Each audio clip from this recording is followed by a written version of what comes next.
alayhi salatu egamba nti Masih Maud yasaba nti nsaba egamba nti abagoberezi be bajja kukulaakulana mu buyigirize ne mu byamagezi ekinaafuuka ensonga eri abantu bonna n'obubonero obw'enjawulo. Era okutuukiriza profesa eno yamuweebwa Ssekabaka wa Sweden era nga ye yali omusiraamu asooka sinakindi omuntu asooka mu ggwanga lya Pakistan okuwangula engule eno. Hazrat Khalifatul Masih Athalith ng'amuyozaayoza yagamba nti nsaba Allah akuwe obuwanguzi obusingako awo gye bujja, ate nsaba Allah akukulembere era akuyambe mu buli kimu. Mu mwaka 1980 omwezi ogw'omwenda Hazrat Khalifatul Masih Athalith yasiga omusingi ogw'omuzikiti ogwasooka mu ggwanga lya Spain eryali limaze emyaka 7 obusiraamu bukya bubeerayo. Nga ngenda ku khalifa owokuna Hazrat Khalifatul Masih Arabi amanyiddwa nga Hazrat Mirza Tahir Ahmad yali khalifa wa Jamaat Ahmadiyya okumala emyaka 21 nga yatandika khilafati ye okuva nga 10 ogw'omukaaga 1982 okutuuka nga 19 omwezi gwa April 2003. Hazrat Khalifatul Masih Arabi rahmahullah yaggulawo omuzikiti ogwasooka okuzimbibwa mu ggwanga lya Spain nga guno omusingi gwali gwateekebwawo khalifa owokusatu era ne guggulibwawo mu kiseera kya khalifa owokuna nga 10 Septemba 1982 nga 3 April 1987 Hazrat Khalifatul Masih Arabi rahmahullah yatandikawo ekitongole ekirala mu Jamaat Ahmadiyya ekimanyiddwa nga Waqf Now nga kino ekitongole bammemba ba Jamaat mwe baweerayo abaana baabwe abatanaba kuzaalibwa okuba nti basaavinga Jamaat Ahmadiyya. Nga 23 omwezi ogwa March 1989 Hazrat Khalifatul Masih Arabi yaggulawo okujaguza emyaka 10 egya Jamaat Ahmadiyya ye yali emaze. Uzuri yagamba nti kuno okujaguza kwali kwakubeerawo mu nsi ezisukka 10 mu nsi yonna. Hazrat Khalifatul Masih Arabi mu mwaka 1991 mu Desemba yajaguza emyaka 10 egya Jalsa Salana gye yali emaze, emyaka 10 nga Jalsa Salana ebeerawo mu ggwanga lya India mu kibuga Kadian era yeetabamu nga baali bamaze ekiseera nga Khalifatul Masih abeera mu ggwanga lya India okuva 1946 ekiseera mwe basengukira okuva Pakistan lwe yava ku India era mu kiseera ekyo yeetaba mu lukuŋŋaana luno okuweza emyaka 10. Mu 1992 mu mwezi ogwa August 21 Hazrat Khalifatul Masih Arabi yaggulawo TV ya Jamaat Ahmadiyya emanyiddwa nga MTA mu kibuga London.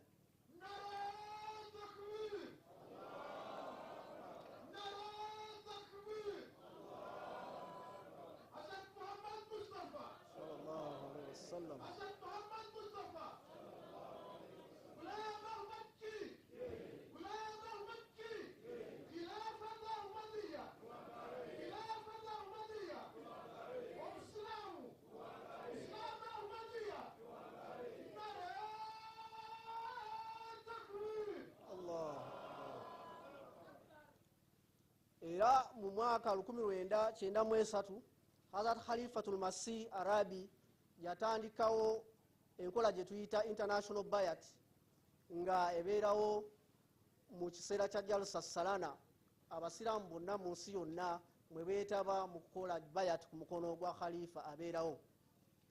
Mu mwaka 1994 omwezi ogusooka gwa January nga 7 Hadha Khalifatul Masih Arabi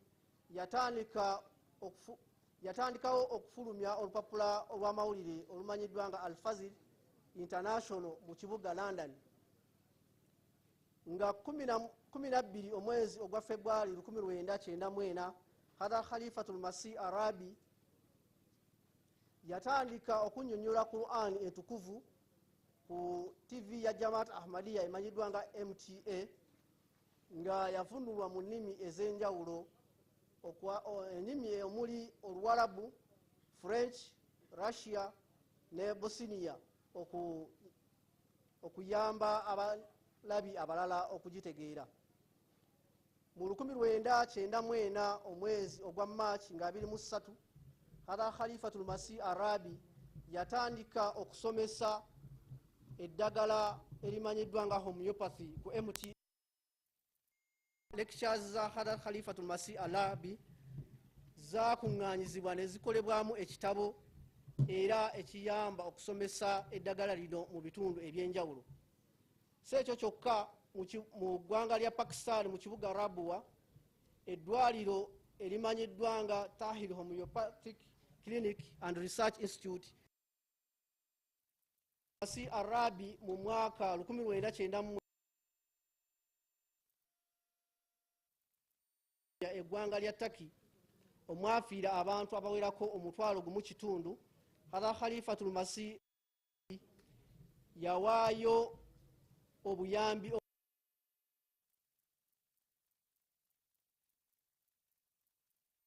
Turkey era ekitongole kya Humanity First we kyatandika mu 1919 June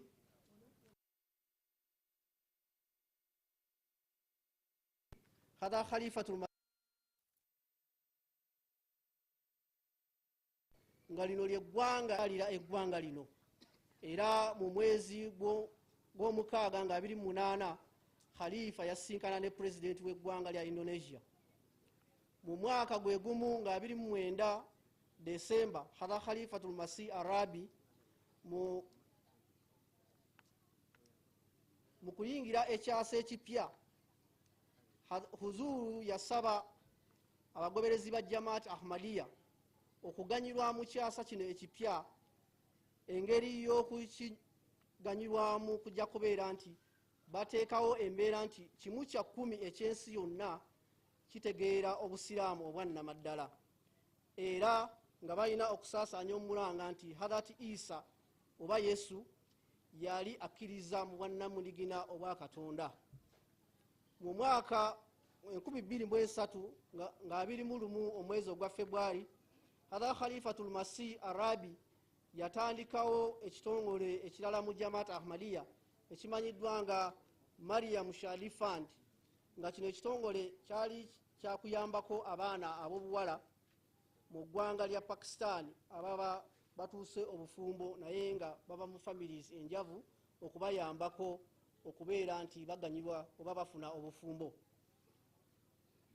Kati ngenda ku Khalifa owokutaano Hadhrat Khalifatul Masih Al-Khamis era nga ye Khalifa aliko mu kiseera kino Hadhrat Mirza Masroor Ahmad ayadahullahu ta'ala binasri aziz nga yafuuka Khalifa nga 22 omwezi ogwokuna 2003. Hadhrat Khalifatul Masih Al-Khamis ayadahullahu ta'ala binasri aziz okuva lwe yafuuka Khalifa azze akuba omulanga ogw'okuteekawo emirembe mu nsi yonna ng'era omulamwa gwe ogusinga azze akubiriza amawanga ag'enjawulo neba abanaddiini ab'enjawulo okuba nti bateekawo embeera ey'emirembe mu nsi yonna n'embeera ey'amadiini okuba nti gakolegana. Mu mwaka 2004 Hadhrat Khalifatul Masih Al-Khamis ayadahullahu ta'ala binasri aziz yalonkinga olukuŋŋaana oluleetawo emirembe mu Jamaat Ahmadiyya olumanyiddwa nga National Peace Symposium nga luno olukuŋŋaana mubeeramu abagenyi ab'enjawulo okuva mu biti ebyenjawulo ne mu madiini ag'enjawulo. Mu mwaka 2009 Hadhrat Khalifatul Masih Al-Khamis ayadahullahu ta'ala binasri aziz yalonkinga engule eweebwayo ku muntu oba ekitongole ekiba kisinze okusaasaanya emirembe mu nsi yonna, nga kino ekirabo oba engule ebeeweerebbwa emanyiddwa nga Ahmadiyya Muslim Prize for Advancement of Peace, ng'eneeweebwa buli mwaka. Mu mwaka 2010 nga 28 omwezi ogwokutaano, Hadha Khalifatul Masih Al-Khamis Adallahu Ta'ala bin Nasr Aziz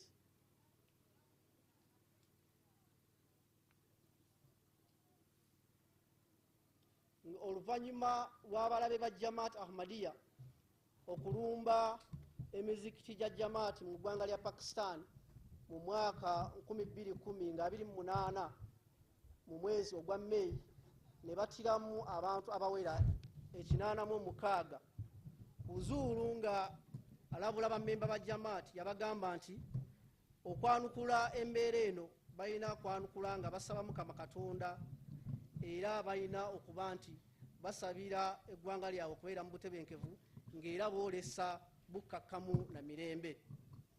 Mu mwaka 2012 Hadha Khalifatul Masih Al-Khamis Adallahu Ta'ala bin Nasr Aziz, era okupromotinga emirembe oba okuleetawo emirembe mu nsi yonna, yawandiikira amabaluwa abakulembeze ab'enjawulo mu nsi yonna nga abakubiriza okuteekawo emirembe mu nsi. Nga 26 omwezi ogwa February mwaka 2012 yawandiikira Prime Minister wa Israel amanyiddwa nga Benjamin Netanyahu, nga amuwandiikira mukubiriza okuleetawo emirembe. Mu mwezi ogwa March nga 7 2012 yawandiikira President wa Iran amanyiddwa nga Muhammad Ahmadinejad, ng'era amukuutira ku nsonga y'emu okuleetawo emirembe mu nsi. Mu mwaka gwe gumu nga 8 omwezi ogwa March 2012 yawandiikira Prime Minister wa Canada amanyiddwa nga Stephen Harper, ng'era amukubiriza okuteekawo emirembe mu nsi ye. Mu mwaka gwe gumu nga 8 omwezi ogwa March 2012 yawandiikira President wa USA ebiseera ebyo amanyiddwa nga Barack Obama, nga amukuutira okuteekawo emirembe. Mu mwaka gwe gumu nga 28 omwezi ogwa March Hadha Khalifatul Masih Al-Khamis Adallahu Ta'ala bin Nasr Aziz yawandiikira kabaka oba ssekabaka wa Saudi Arabia amanyiddwa nga Abdullah bin Abdul Aziz Al Saudi, nga era amukuutira ensonga y'emu okuteekawo emirembe. Mu mwaka gwe gumu mu mwezi ogwa April nga 9 yawandiikira Premier wa China amanyiddwa nga Wen Jiabao, era nga amukuutira okuteekawo emirembe. Mu mwaka gwe gumu yawandiika ebbaluwa endala ng'awandiikira Chancellor wa Germany nga 15 omwezi ogwokuna mwaka 2012 amanyiddwa nga Angela Merkel, ng'era naye amukuutira ensonga y'emu okuteekawo emirembe. Mu mwaka gwe gumu 2012 omwezi ogwokutaano nga 14 yawandiikira Supreme Leader owe Iran, ng'era amutegeeza nsonga y'emu amanyiddwa nga Ayatollah Sayyid Ali Hussein Khamenei, ng'amukubiriza okuteekawo emirembe mu nsi ye. Mu mwezi ogwokutaano omwaka 2012 nga 16 yawandiikira ebbaluwa President wa France amanyiddwa nga Francis Hollande, ng'era amukuutira okuteekawo emirembe mu nsi ye. Mu mwaka gwe gumu mu Septemba nga 18 omwaka ogwaddako Septemba nga 18 2013 yawandiikira President wa Russia Vladimir Putin, ng'era naye amukuutira okuteekawo emirembe. Eno yali seri esooka Hadha Khalifatul Masih Al-Khamis Adallahu Ta'ala bin Nasr Aziz ng'awandiikira abakulembeze ab'enjawulo amabaluwa okuleetawo emirembe. Mu kiseera kye tubaddemu ekya COVID-19 olw'embeera ebaddewo, era Hadha Khalifatul Masih Al-Khamis Adallahu Ta'ala bin Nasr Aziz yawandiikira abakulembeze ab'enjawulo nga mu bano mwalimu bapulezidenti b'amawanga ag'enjawulo 14 n'abalala ab'enjawulo nga abakuutira okuba nti beewala okutabangula emirembe era n'abagamba nti ebigezo ebimu ebibeerawo mu nsi biba bibaddewo lwakuba nti abakulembeze ababeerawo baba batataganyiza emirembe gy'abantu. Era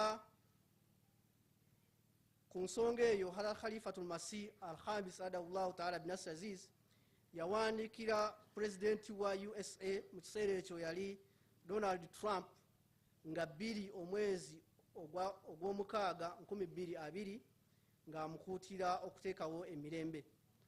Mu mwezi gwe gumu nga 2 omwezi ogwa June yawandiikira Prime Minister wa UK amanyiddwa nga Boris Johnson ng'era amukuutira ensonga y'emu. Nga 2 omwezi ogwa June 2020 yawandiikira Prime Minister wa Canada amanyiddwa nga Justin Trudeau era nga amukuutira ensonga y'emu. Mu mwezi gwe gumu mu June nga 2 mwaka 2022 yawandiikira Chancellor wa Germany amanyiddwa nga Angela Merkel era nga amukuutira nsonga y'emu. Mu mwezi ogw'omukaaga nga 5 mwaka 2020 yawandiikira President wa China amanyiddwa nga Xi Jinping era nga amukuutira ensonga y'emu. Mu mwezi ogw'omukaaga nga 5 2020 yawandiikira President wa France amanyiddwa nga Emmanuel Macron nga era amukuutira nsonga y'emu. Mu mwezi ogw'omukaaga nga 5 mwaka 2020 Khalifatul Masih al-Khamis adallahu ta'ala binasir aziz yawandiikira Prime Minister wa Japan amanyiddwa nga Shinzo Abe nga amukuutira ensonga y'emu. Nga 19 omwezi ogwa June mwaka 2022 era yawandiika ebbaluwa nga gisindika eri Prime Minister wa Australia amanyiddwa nga Scott Morrison ng'era amukuutira ensonga y'emu. Omwezi ogw'omukaaga nga 2 mwaka 2020 yawandiikira Prime Minister wa India amanyiddwa nga Narendra Modi ng'era amukuutira ensonga y'emu. Mu mwezi ogwa June nga 2 omwaka 2020 yawandiikira Prime Minister wa Israel amanyiddwa nga Benjamin Netanyahu ng'era amukuutira ensonga y'emu. Khalifatul Masih al-Khamis adallahu ta'ala binasir aziz yawandiika ebbaluwa eri Alternative Prime Minister wa Israel amanyiddwa nga Benjamin Gantz ng'era amukuutira ku nsonga y'emu. Nga 26 omwezi ogwa June yawandiikira President owe Nigeria amanyiddwa nga Muhammad Buhari ng'era naye amukuutira ku nsonga y'emu. Nga 26 omwezi ogwa June yawandiikira President w'eggwanga erya Ghana amanyiddwa nga Nana Addo Dankwa Akufo-Addo era nga naye amukuutira ku nsonga y'emu. Nga 26 omwezi ogwa June mwaka 2020 yawandiikira President w'e Sierra Leone amanyiddwa nga Julius Maada Bio ng'era amukuutira ku nsonga y'emu. Era yawandiikira Secretary General wa UN amanyiddwa nga Antonio Guterres era nga amukuutira ku nsonga y'emu. N'awandiikira ne Pope Francis ebbaluwa ng'amukuutira ku nsonga y'emu eyo. Wa akhiru dawana anil hamdulillahi rabbil alamin. Assalamu alaikum wa rahmatullahi wa barakatuh.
abasirikali ba butwazi abakiva mu bigo ebimanyiddwa nga raki ne barmakuna mu mwezi ogw'okutaano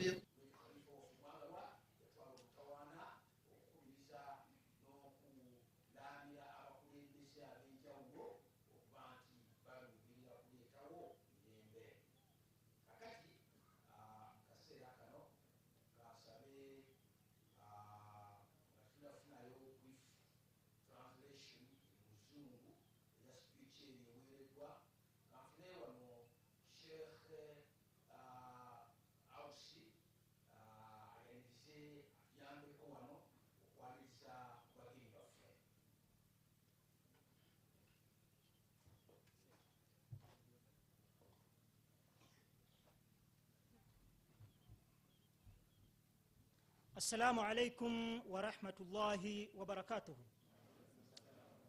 أشهد أن لا إله إلا الله وحده لا شريك له.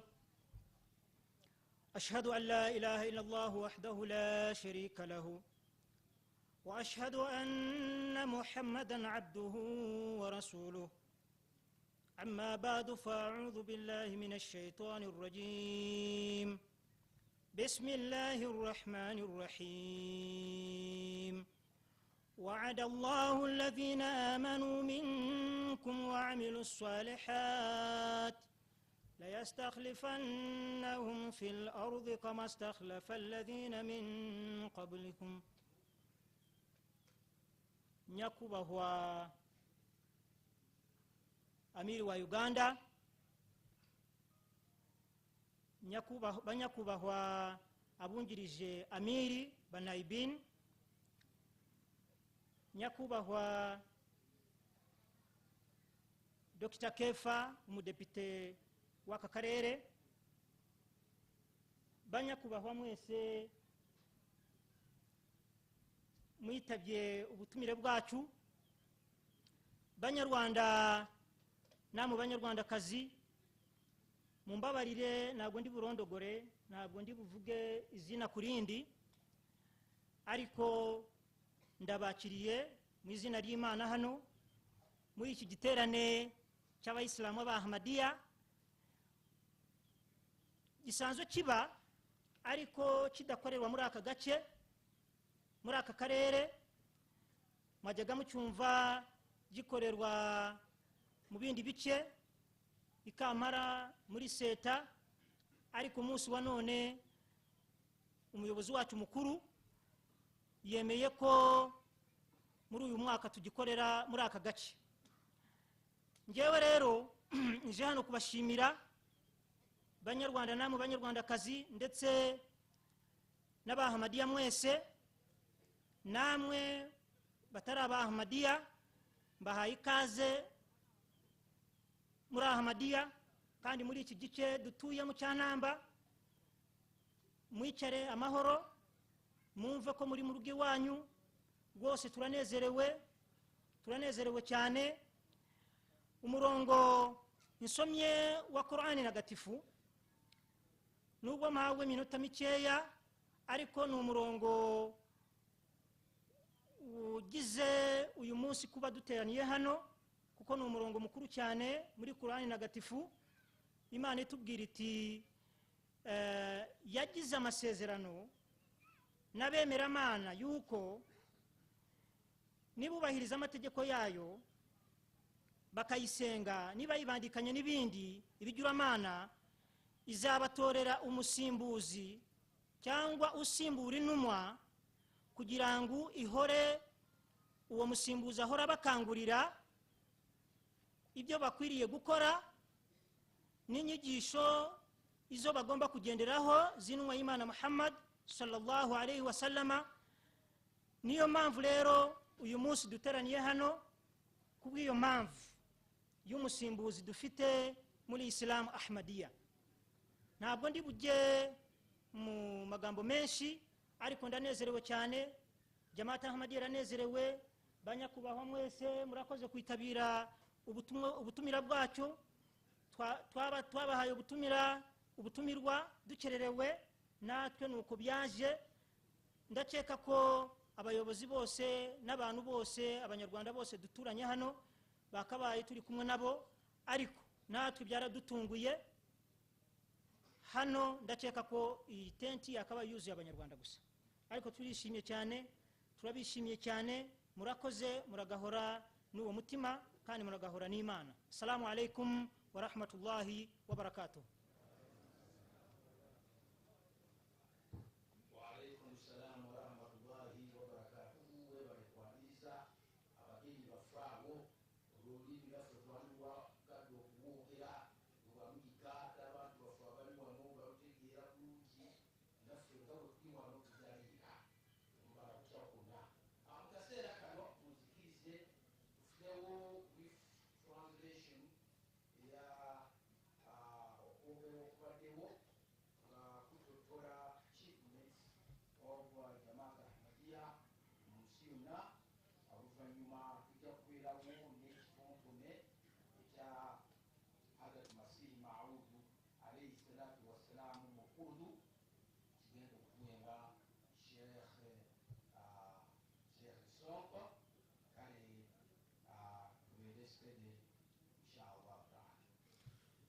Jazakumullah once again, Amir Saab, to give me this opportunity to give a brief summary of the previous speaker when he gave his speech.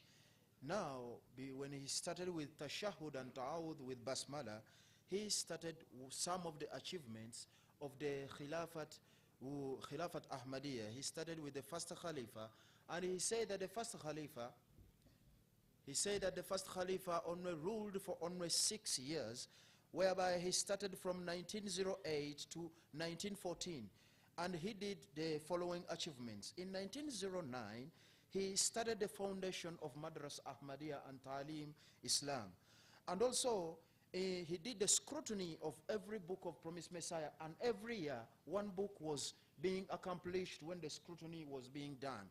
He also continued saying that in 1910, many constructions were put in place, some of them the Masjid al-Nur, and also in 1912, Ta'lim Islam High School and Nur Hospital were also put in place. In the same situation, in 1912, in the newspapers called An-Nur and Akhbarul Haq, and also Pegame Surh, which is known also that Message of Peace, were also made. These are newspapers which also were introduced during 1912. Also the same year, some magazines which we know as Ahmadi and Ahmadi Khatun also were introduced. In 1913, Al-Fazl, the news called Al-Fazl, were introduced, and also in 1914, the new Jamaat in England was established, and the first missionary who was sent in England was Chaudhry Fateh Muhammad Sial. He was the first missionary in UK or in Britain when the first Khalifa sent him there. Now, from there he went on the second Khalifa, who's known as Hadhrat Mirza Bashiruddin Mahmud Ahmad, who ruled only for 52 years, and in these 52 years, he managed to do a lot of achievements. This means that he started from 1914 to 1965, and some of his achievements are as follows. He realized that many members of Ahmadiyya and the world at large, they need to understand the true meaning of the Quran, and he started lectures which he named as Tafsirul Kabir. And also, he continued to do the translation of the Holy Quran in Urdu language, which is known as the Tafsir Swagir. He also did it, and the first edition of Urdu translation was finished in 1957. In 1916, he completed the Minaratul Masih. This Minaratul Masih, it is on Masjid al-Aqsa, and this is also one of the prophecies made by the Holy Prophet sallallahu alaihi wasallam.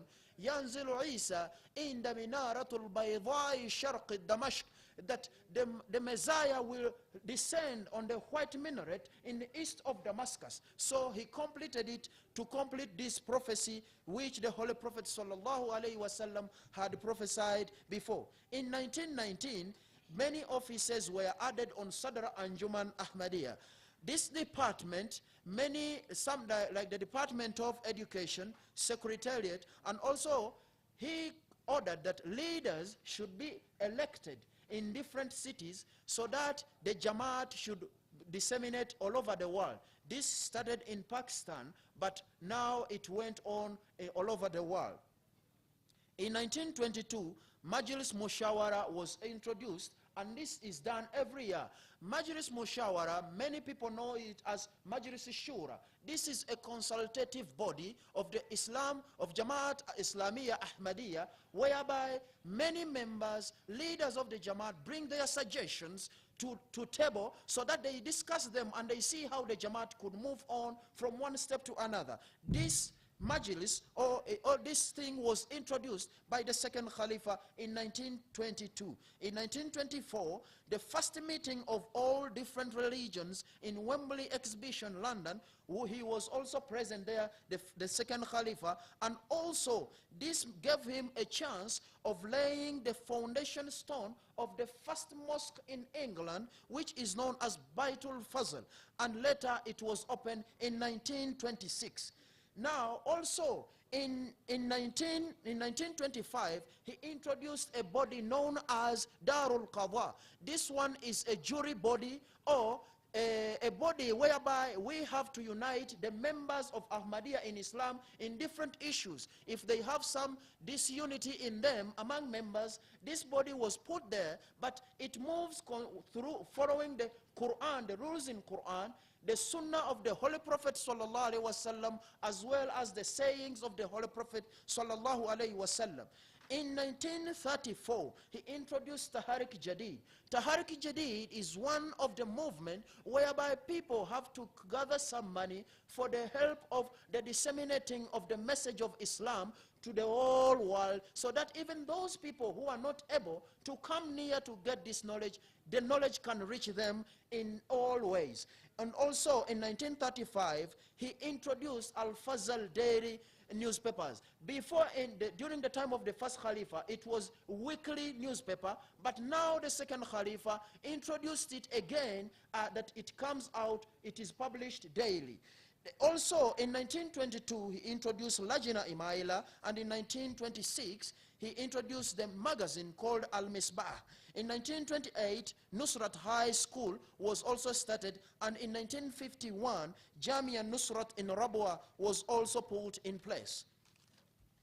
In 1938, Khudamul Ahmadiyya, Atfal Ahmadiyya, and Nasrat Ahmadiyya, these are bodies, the organization of the young generation in Jamaat Ahmadiyya. He introduced them. Khudam Ahmadiyya is for youths, Atfal Ahmadiyya is for the young children, and Nasrat Ahmadiyya is for the young girls. And also in 1940, he introduced Majlis Ansarullah. These are the people or members of Jamaat who are above 40 years and above. This is Majlis Ansarullah. He also introduced it. In 1939, Khilafat Jubilee was initiated, but this was also a suggestion of one of the prominent members in Islam Ahmadiyya, who's known as Chaudhry Muhammad Zafrullah Khan. He brought this suggestion to celebrate the 25 years of Khilafat of Hadhrat Mirza Bashiruddin Mahmud Ahmad. In this, in 1939, there was a contribution of 270,000 rupees to put in this jubilee so that the celebrations should move on. And the same year, the Liwaya Ahmadiyya was raised. Liwaya Ahmadiyya means the flag of Ahmadiyya. And I believe you, many who have come here, you have seen it around there when it is also moving around. Also, in 1940, he introduced Hijri Shamsi calendar. This is the same. It is in Arabic, Hijri Shamsi calendar, but actually it is moving with the Gregorian calendar, which everyone knows today.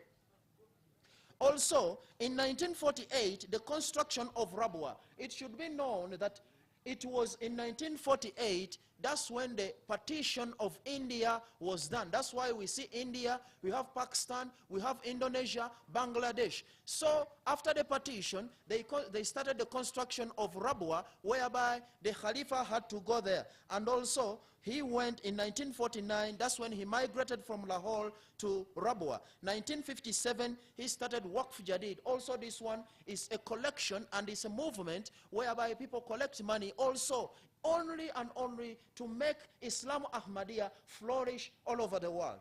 Now, he went on the third Khalifa, who is known as Hazrat Mirza Nasir Ahmad, who was a Khalifa for 17 years, from 1965 to 1982. In 1965, he started Fazal Umar Foundation. This Fazal Umar Foundation, it was in a way of people remembering the great deeds or the great achievements of the second Khalifa of Islam Ahmadiyya, Hazrat Mirza Bashiruddin Mahmud Ahmad, and here there was a contribution whereby people collected 3.4 million rupees at that time for making this celebration to go on. And the same way, from this money, they introduced a very huge library known as Khilafat Library. On the same note, in 1966, the third Khalifa started Waqf Arudi. Waqf Arudi, also it is known that when many people are there who are willing to go and they serve Allah, these people are being sent all over the world or in the same countries where they are to teach those people who don't know. The same system here in Uganda, we are working on it, and people still also they are doing it. Even recently, people have just come back from Waqf Arudi. Also, there is a prophecy which was served on the promised Messiah alayhi salatu wasalam in Urdu, which says, Badshao terika pronse barakat dundenge, that kings shall seek blessings from your garments. And this prophecy was fulfilled in 1966 when the governor, the general governor called Sir Singate of Gambia, wrote to the Khalifa, the third Khalifa, that he wants to seek blessings from the clothes of the promised Messiah. This cloth was sent to that general governor of Gambia, Sir Singate, and this prophecy also was fulfilled, but it had been served on the promised Messiah many years ago. Also, in 1967, the third Khalifa toured Europe. For 7 weeks, he went in Germany, Switzerland, Holland, Denmark, and Copenhagen. But in Copenhagen, he laid a foundation stone of a mosque, which had been, the money of this mosque had been collected by Lajina Imaila. 1970, he visited Africa and opened Nusrat Jahan scheme. Nusrat Jahan scheme is a scheme whereby the Jamaat constructs schools, hospitals, so that many people who are illiterate can get literacy, so that they can read, they can understand. So Jamaat Ahmadiyya has put this in place that people should also gain from it. In 1972, he reconstructed Masjid Aqsa, just widening it. It was smaller, but he made it big. In 1973, the Centenary Jubilee Fund, he introduced Centenary Jubilee Fund, that Ahmadiyya was soon getting 100 years to be that it is still existing. And this, he also told people how to celebrate this Jubilee. He told them to do Durudu Sharif, he told them to do Tasbihat, and so on and so forth. In 1976, he toured USA and Canada. In 1978, he was in the conference which was known as Deliverance from the Cross, whereby many guests were there. Guests from Africa, guests from Asia, guests from Europe were also there. 1979, there is a prophecy of the promised Messiah which talks about the progress of the members of Jamaat Ahmadiyya, that Jamaat Ahmadiyya members will also progress from one place to another. Here, we have one of the prominent members, and he was the first Muslim, and also he was the first Pakistani to receive this prize in physics, called Professor Abdul Salam. He received a prize from King of Sweden, and this was a very great achievement in Islam Ahmadiyya. Also in 1980, he raised a foundation stone in Pedrobat, a city in Spain, during his tour. He went on the fourth Khalifa, who was in his Khilafat for 21 years, meaning from 1982 to 2003. In 1982, he went on and constructed the mosque in Spain, whereby Islam had been in Spain for 700 years, but there was no any mosque, but the mosques were constructed. Now, in 1987, Waqf No scheme. Waqf No, these are the children which people or parents dedicate when she realized that she has conceived. And this mother and the father, they make agreement and they dedicate this child to Islam. So this one also is mentioned in Holy Quran. So he started that scheme also. In 1989, there was celebrating of the 100 years. In 1992, he introduced MTA. This also is a prophecy vouchsafed on the promised Messiah والسلام, that I shall cause thy message to reach every corner of this world. This prophecy was fulfilled in the introduction of MTA. Right now, even we are having MTA cabinet, we are having the MTA crew here. They are making sure that this Khilafat Day is being sent to each person. The one who has not been able to come here, he's receiving this. Now, in 1993, International Bayat was introduced. In 1994, Al-Fazal International also was introduced. Al-Fazal News were only for Pakistan, but now it is international. Everyone who wants it, he receives it. Now, in 1994 also, he introduced homeopathy, and also he initiated a hospital known as Tahil Homeopathic Clinic and Research Institute. Also, in the end, in 1999, catastrophes, he introduced Humanity First. Some of you, you can look on your sides, you will see those places of Humanity First. He introduced it. In 2000, he toured Indonesia. This is the country with the biggest number of Muslims. But he went there, he toured there, and he introduced many schemes, and also the foundation stones of different mosques were put in place. In 2003, he started Mariam Shadi Fund. This one only is to help those people who are ready to get married, but financially and monetarily not stable. And also now he went on the 5th Khalifa. The 5th Khalifa came on his Khilafat in 2003. Till date is still the Khalifa, Hadrat Miliza Masrur Ahmad, Ayyadahu Allah Ta'ala bin Nasrihi al-Aziz. In 2004, this Khalifa started the National Peace Symposiums, but now it is international. Every country which is capable of having a peace symposium, they do it.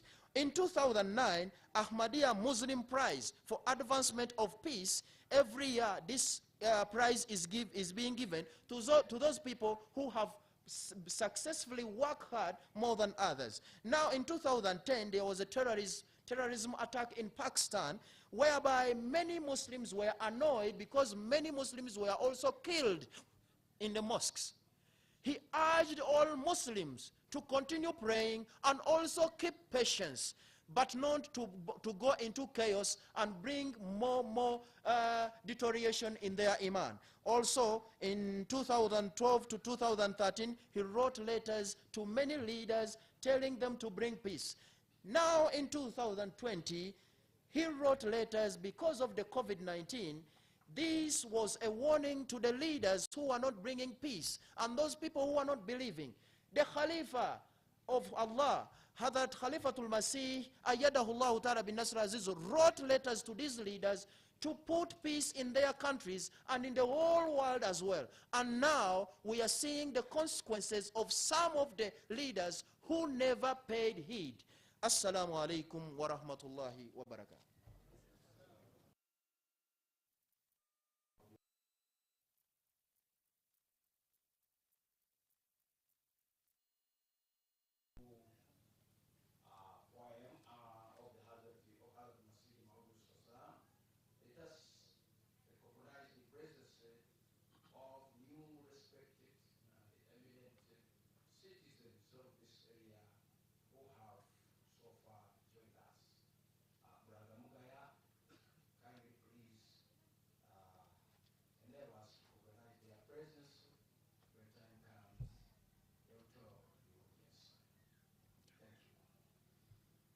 Thank you so much, respected Amir Saib. We are glad and grateful to have been joined by a number of other respected guests that have honored our invitation. To begin with, we have our very honorable village catechist of Chantamba village, Mr. Bodwin Oreng. You can wave to the people. You're very much welcome.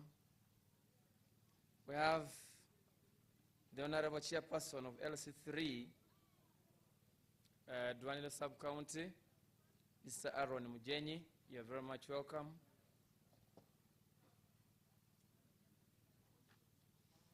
We have the Honorable Parish Chief of Katalama Parish, Mr. Geoffrey Biarugaba. Our respected Amisaib, last but not least for now, is our dear beloved Honorable Dr. Kefa Chwanka, Member of Parliament, Chiwaga East, where we are now. Honorable, you are very much welcome. We still expect more guests to join us in the due course, and when they come, we shall be letting you know. Otherwise, like Amisaib, you said, when the right time comes, we shall invite a few of them to speak to this congregation. You're very much welcome. Thank you very much. Now let us have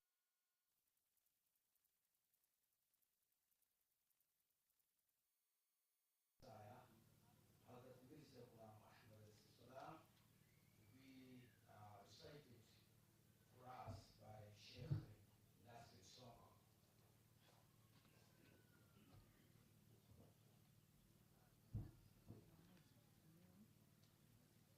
Assalamu alaikum.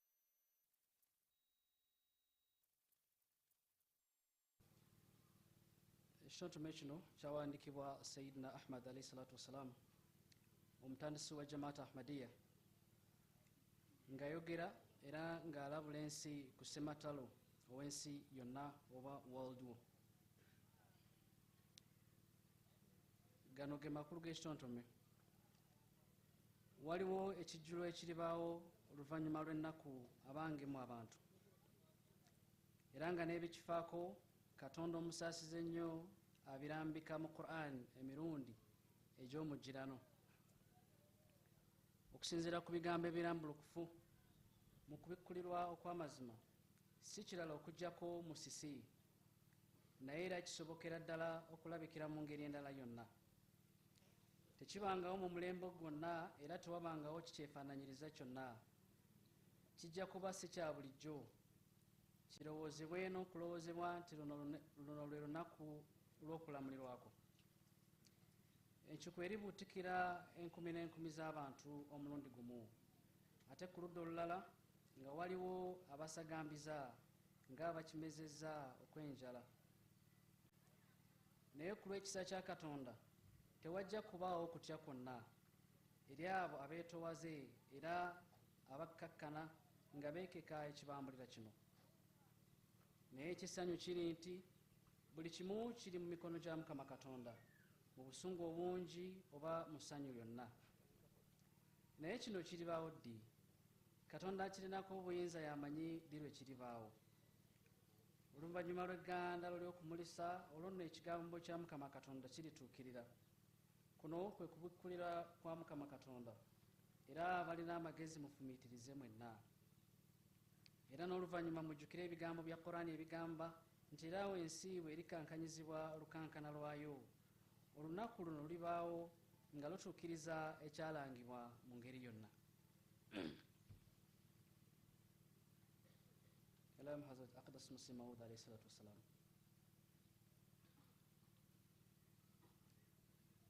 एक ज़ियाफ़त है बड़ी,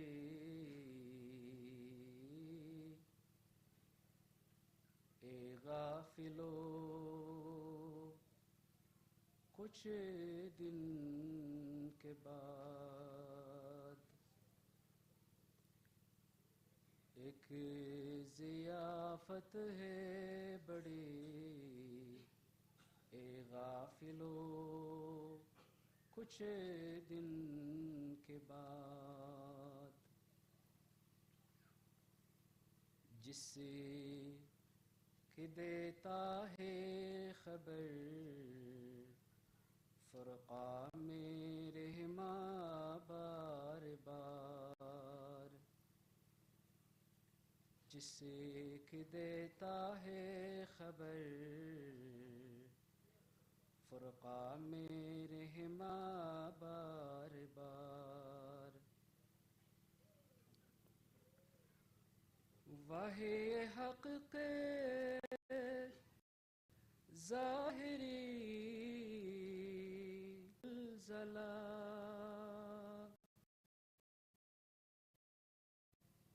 حق کے ظاہری لفظوں میں ہے وہ زلزلہ زلزلہ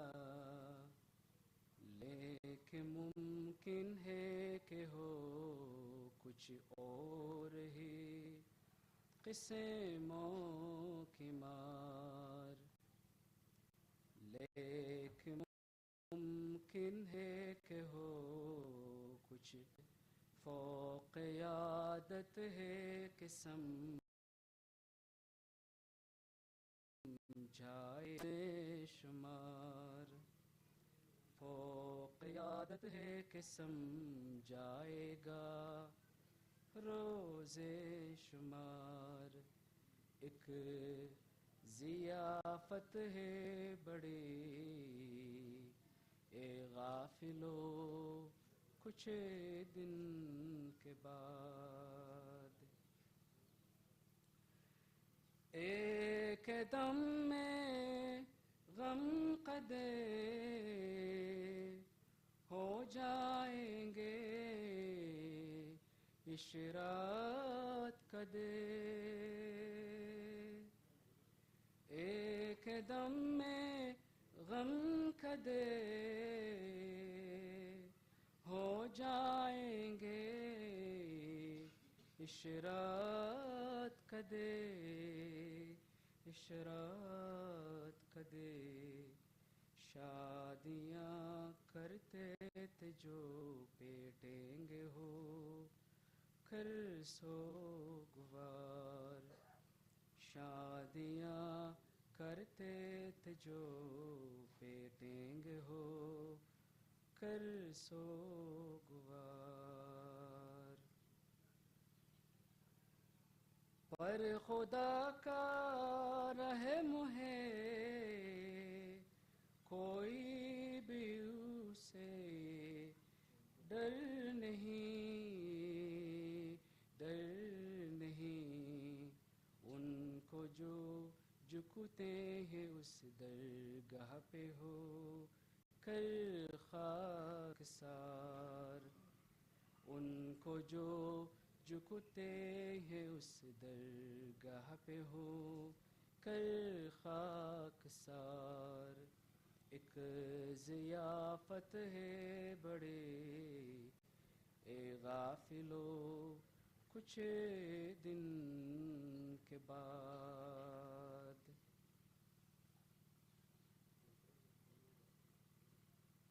یہ خوشی کی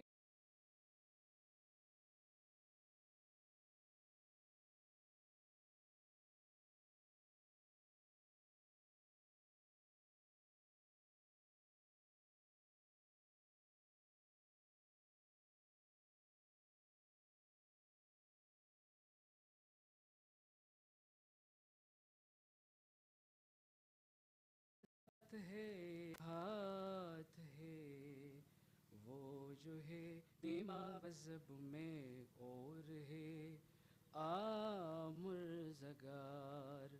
ایک ضیافت ہے بڑے اے غافلو کچھ دن کے بعد جسے کہ دیتا ہے خبر فرقان میں رحمہ بار بار سخت ماتم کے وہ دن ہوں گے مصیبت کی گڑی